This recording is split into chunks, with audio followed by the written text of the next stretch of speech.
Hablamos de economía ahora, porque claro, se conocieron los datos de la inflación, pero además hubo anuncio de nuevas medidas por parte del Banco Central de la República Argentina que implican modificaciones, por ejemplo, en las tasas que van a pagar las billeteras virtuales. Algo que para la mayoría de nosotros es fundamental, para ganar aunque sea unos pesitos con el salario, con el sueldo, con lo que uno obtiene cada mes. Exacto. ¿Y cuánto nos puede llegar a afectar también modificar en este sentido un poco nuestra economía? Estamos trabajando junto a Leo Farhat en esta mañana de viernes con especialistas. ¿Cómo te va, Leo? Buen día. Buen día. Hola chicos, ¿cómo les va? Buen día. Así es, los escuchaba con esta introducción, ¿no? Y yo lo tengo para presentar a Alejandro Bonalumi, un experto en la materia.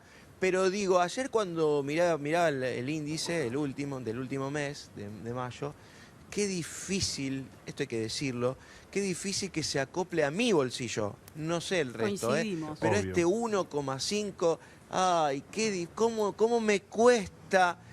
Por supuesto que no le voy a discutir al INDEC, quién Seguro. soy yo para hacerlo. Ahora, ¿cómo me cuesta ese 1,5? Alejandro, buen día, ¿cómo te va? ¿Cómo andás? Buenos días, un gusto, un placer. Sí, es como la sensación térmica y la temperatura, ¿viste? A vos te dan la temperatura, pero tu sensación térmica es otra y esto es lo que está pasando con los precios. El 1,5, mirá, escuché y hablé con todas distintas teorías, distintos justificativos. Algunos que dicen, y el IPC está vetusto, ya no mide el verdadero consumo. ¿Por qué de está gente. vetusto? Porque hace más de 24 años que no se actualiza y el hábito de consumo cambió.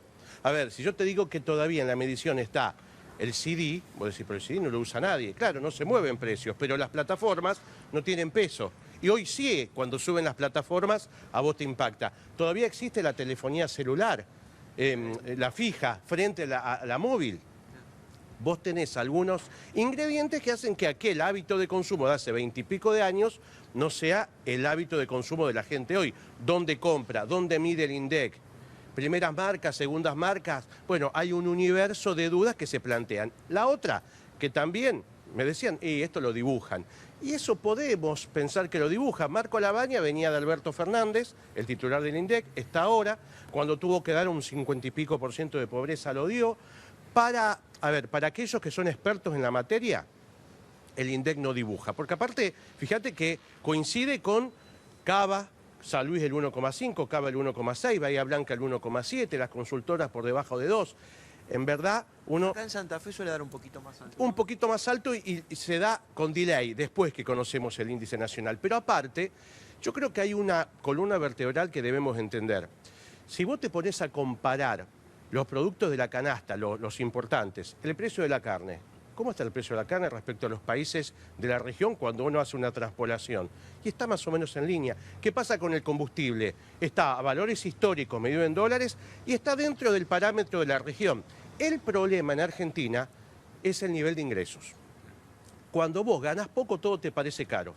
Cuando tus paritarias aumentan a menor ritmo que la inflación de la canasta, y estoy perdiendo plata. Bueno, Alejandro. pero vale, pienso, si me da el 1,5 el INDEC, ¿cómo hago yo para sentarme en una mesa paritaria y decirle, y a mí se me fue un 3, este mes se me fue un 4? Bueno, es difícil porque el gobierno, vamos a ordenar el tema de Milei, el presidente. El presidente está convencido que fue elegido, contratado, las fuerzas del cielo, como lo quieran llamar, para pulverizar la inflación, que esa es la primer medida que tiene que lograr asentar, ganar, consolidar, para que después la Argentina salga adelante. ¿Cómo lo hace? A cualquier costo, fíjate vos. Hasta se pone en contra de los acuerdos paritarios que están por arriba del 1,5. Trata de, y lo consiguió trimestre, que con la salida del cepo y la liquidación del campo el dólar no se mueva para que no impacten los precios, y te abre las importaciones para que los productos de afuera que vayan ingresando le pongan freno a los precios locales. Ejemplo, neumáticos, ejemplo, textiles. Este año se está comprando más ropa que llega de afuera que la que se produce en el país. Entonces, todo se encamina a ello. Ahora, me parece que necesitamos dos cosas, como te decía, que se reactive la economía en sectores claves, multiplicadores y que mejoran el ingreso de la clase media, textil, alimentación, comercio, construcción, y por otro lado, que fundamentalmente el bolsillo, la productividad de la industria, el bolsillo de la gente comienza a tener más ingresos, ¿no? Gaby, te escucho, sí. Sí, Decime. justamente iba a hacer referencia a lo que señalabas, Leo, pero le quiero preguntar a Alejandro Bonalumi también con estos datos. Evidentemente no los cree nadie, no los cree el consumidor que va a la góndola, pero tampoco lo creen los empresarios, porque al menos de acuerdo a los últimos datos que se tienen de empleo, realmente hay un estancamiento, particularmente en nuestra zona en ese sentido. Entonces, ¿cuál es el futuro? ¿Qué es lo que avisorás? ¿Qué va a pasar con la inflación y hasta cuándo se puede sostener esta diferencia entre lo que uno percibe y lo que el INDEC indica? ¿Qué es lo que avisorás? ¿Qué ves a futuro? ¿Qué es lo que uno percibe? Y bueno, pensando en el futuro, ¿no? Bueno, creo que transmití todo, Gaby. No, pensé que tenía retorno, pido disculpas. El proyecto del gobierno es que la economía se reactive, por ejemplo, o por lo menos los tiempos del gobierno no coinciden con la economía y menos con la gente, pero el gobierno cree que para el proceso electoral va a llegar bien y que la inflación en algún momento comience con cero.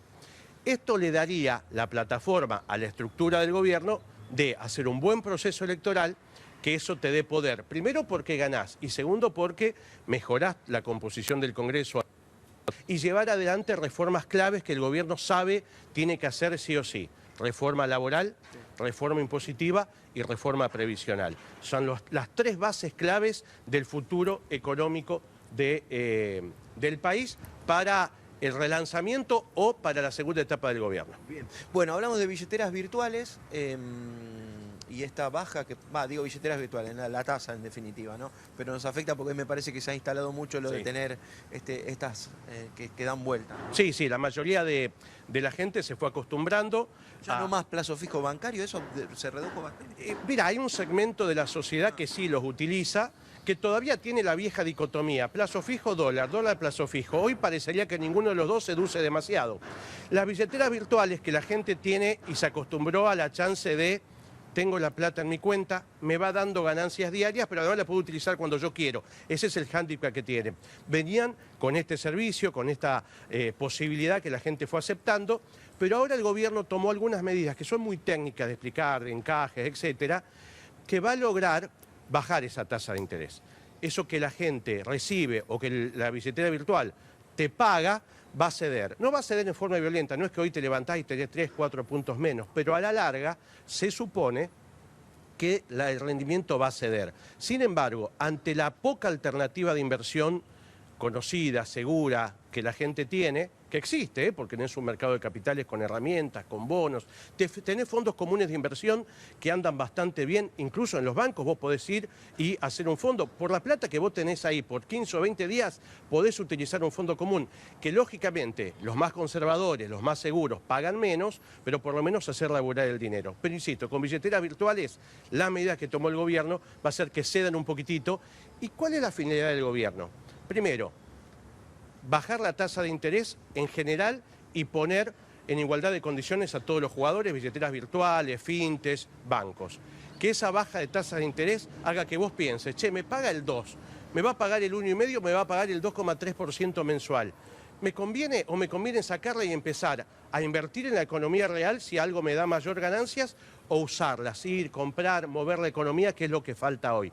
Bueno, esa es la pregunta. Lo que todavía no ha mejorado, y es una materia pendiente, es que si el banco, la billetera, te paga el 25, 30% anual por la plata que vos ponés, ¿por qué todavía el descubierto de tarjeta, que la gente utilizó la tarjeta mucho, en mayo especialmente, ¿por qué ese descubierto, ese pago mínimo, todavía la tasa está tan alta? ¿Por qué muchos préstamos personales la tasa está tan alta? Bueno, esa tasa baja mucho más lento y es clave para reactivar la economía, ¿no?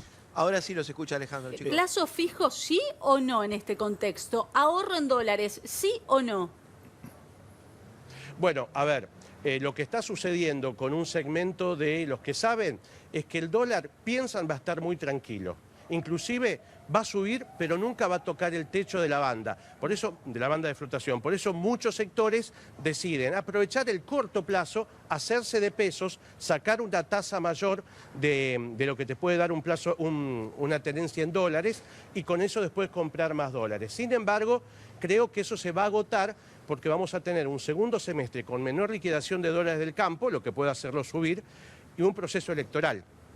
Y las elecciones en Argentina siempre es excusa para dolarizar cartera. El que puede, el que entiende, dolariza y te puedes hacer subir un poco el dólar. Plazo fijo, este año, a esta altura, el mejor rendimiento que le ganó por poquito a la inflación fue el plazo fijo UVA, que acompaña a la inflación y te paga un poquito más. Tenés que tenerlo un tiempo determinado sin mover esa plata del banco. Si la inflación cede, y bueno, por ahí podés tener un plazo fijo tradicional a 30 días que te va a pagar más o menos lo mismo. Pero hoy ni el plazo fijo ni el dólar seduce o tientan como en otras épocas que te daban más ganancias. Quizá a la larga la inflación te lo licuaba, pero vos veías, che, tasa 40, tasa 70, qué lindo, qué interesante. Claro, la inflación te comía, pero a vos te parecía que ganabas mucha más plata de la que en verdad ganabas. La verdad que en Argentina, para el pequeño y mediano ahorrista, necesitamos por lo menos un programa de educación financiera para que sepa que más allá de esas dos variables